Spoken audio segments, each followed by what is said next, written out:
No, I'll never tell you. Tell me the story. Alright, fine, I'll tell you. But it's my theory. Wait, Bob. Let's listen to his theory. Okay, well, where do I begin?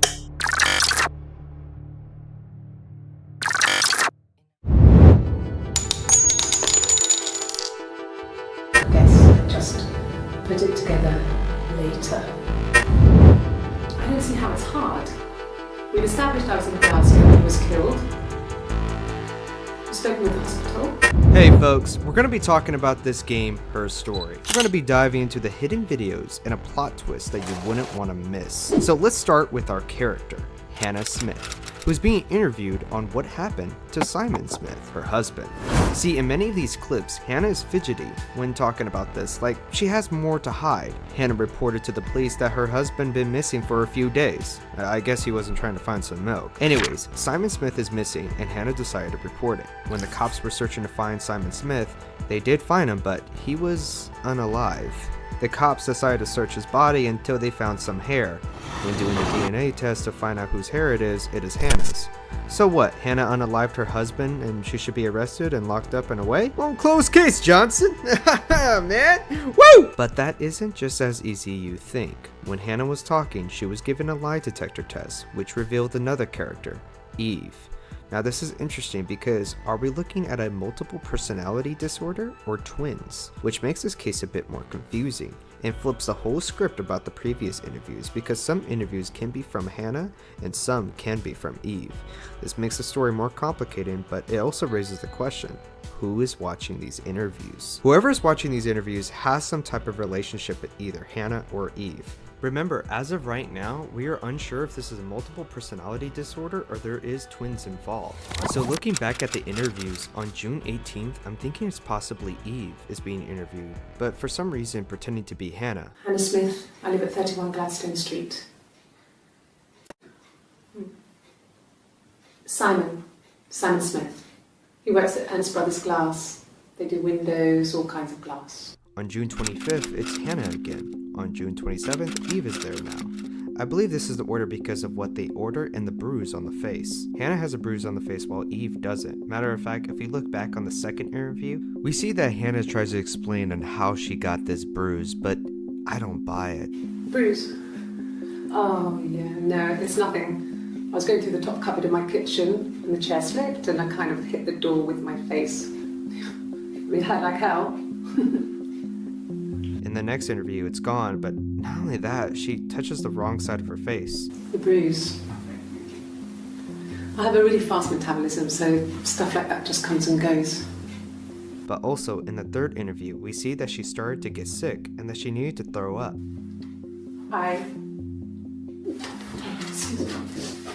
Is there a bin? At first, I was thinking that it's possible that Hannah is blackmailing Eve, but as more we dive into the story, it gets a little bit more complicated than that. The 30th of June, Hannah's back. We know this because of the tattoo on her arm. Now, I 100% believe the twin theory is true, but if you don't think so, make sure you leave a comment down below and play the game. But anyways, the 30th of June, Hannah is back, and she has no tattoos, while Eve does have a tattoo in the next interview. It was a present to myself. But on July 2nd, it made me question a bit, but I ultimately came to the conclusion that it is Hannah on July 2nd because Hannah usually wears her wedding ring while Eve doesn't. On July 3rd, it's Eve because of her failing the lie detector test. The only question she lied about was her name. My name? That was the only question I failed. Your lie detector works. Now we started talking about the birth of Hannah and Eve. My mother called me Eve. Well, she wasn't my real mother, but she raised me. Do you want to hear the story? It's a real-life fairy tale. Across the road, where my parents first lived there, was a midwife called Florence. When Hannah was born, I was born at the same time. The midwife was there to help. I'd been throttled by the cord, probably wrapped around my neck by Hannah. The midwife told my mother I was dead. But I wasn't. She wrote all this stuff in a diary. Amazing what people will admit to on paper. Florence took me home with her.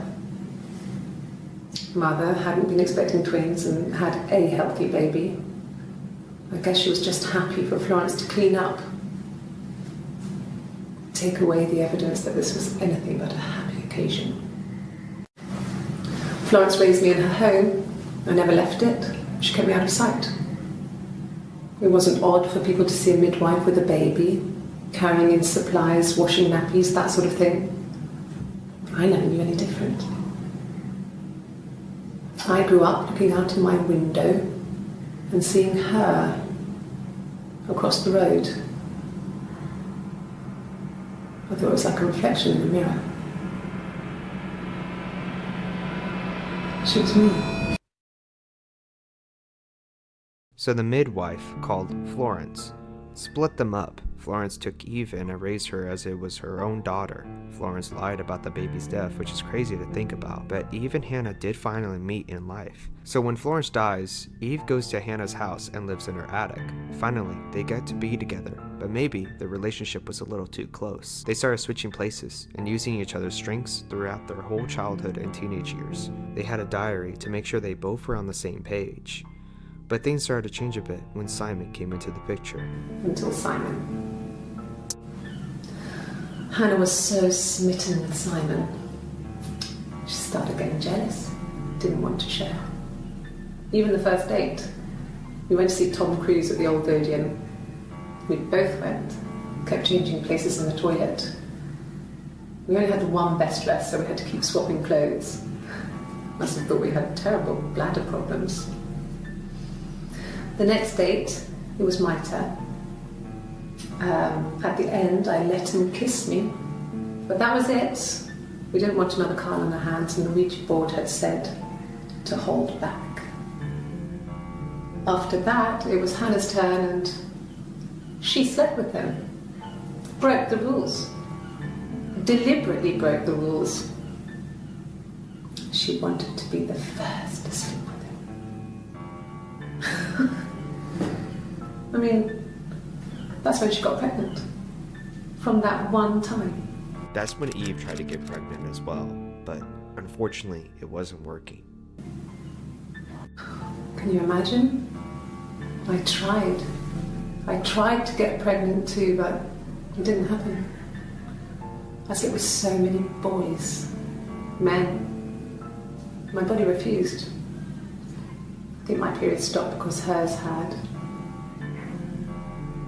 I was pretty ill. I mean, how could we stay the same now? I felt like Hannah really fucked things up. Set us down separate paths. We had become different. It started to look like Eve was getting jealous of Hannah. Hannah moved out and decided to live with Simon. Hannah then found out the worst case scenario. She lost the baby. The doctors say that she could not have another baby. Then in 1984 strikes like lightning, and Hannah finds out her parents are dead, and Hannah decided to move in the house that was once owned by her parents. Eve decided to move out. Then Eve met Simon at a show. He saw me singing one of my shows. Pure chance. Not sure I remember what he was even doing there. Afterwards, I had a drink at the bar and he came over and we got talking. I knew who he was. Obviously I knew who he was. But he didn't know who I was. He was fascinated by the likeness. He guessed my name from letter 2. Told me it was a palindrome, like that would impress me. I enjoyed talking to him. It was amazing to be able to sit and interact and talk to him after all this time. He didn't tell me he was married. I'm not sure what he was thinking. He later told me it was like he was dreaming. A waking dream. No, he wasn't wearing his wedding ring. Eve then slept with Simon Now let's make a call back to the video where she was throwing up. Originally, I thought it was Eve feeling guilty, but it wasn't that. Eve is pregnant. You see, Eve didn't tell Simon or Hannah about the pregnancy. Then Eve tells Hannah about the baby. But Eve left a crucial part. Eve didn't tell Hannah that Simon is the father. But Simon was the one that told Hannah about Eve. Simon put the two to two together and Simon decided to help out Eve. So Hannah and her husband argued, and Hannah told Simon to leave. Hannah then calls up Eve and they argue, and something ended up happening where it led to Eve coming to Hannah and the argument started to get physical. Eve then decided to drive off somewhere and get into an accident. But now, let's check up what's going on with Hannah during this whole situation. Eve returns home and sees Simon gone. Hannah was covered in blood, and Hannah and Eve decided to hide the body. This all loops back to the findings of the body. Eve found it. That's when they started mentioning the hair, and that's when the cops started to suspect that maybe there's twins. Twins? Really? Are you really asking me that question? Are you out of your mind? Twins? Really? Go on then. Take the cup. Run your fingerprints. They'll match. Hannah scoffs at the idea and lies about it, but going back to that clip, Eve does reveal everything. My sister is gone. And she's never coming back. Can you arrest someone who doesn't exist? I'd like to speak to a lawyer now. Please. You have no murder weapon. You have nothing. And all these stories we've been telling each other. Just that. Stories. And now it's time to know who's watching all these clips. It's Eve's daughter named Sarah.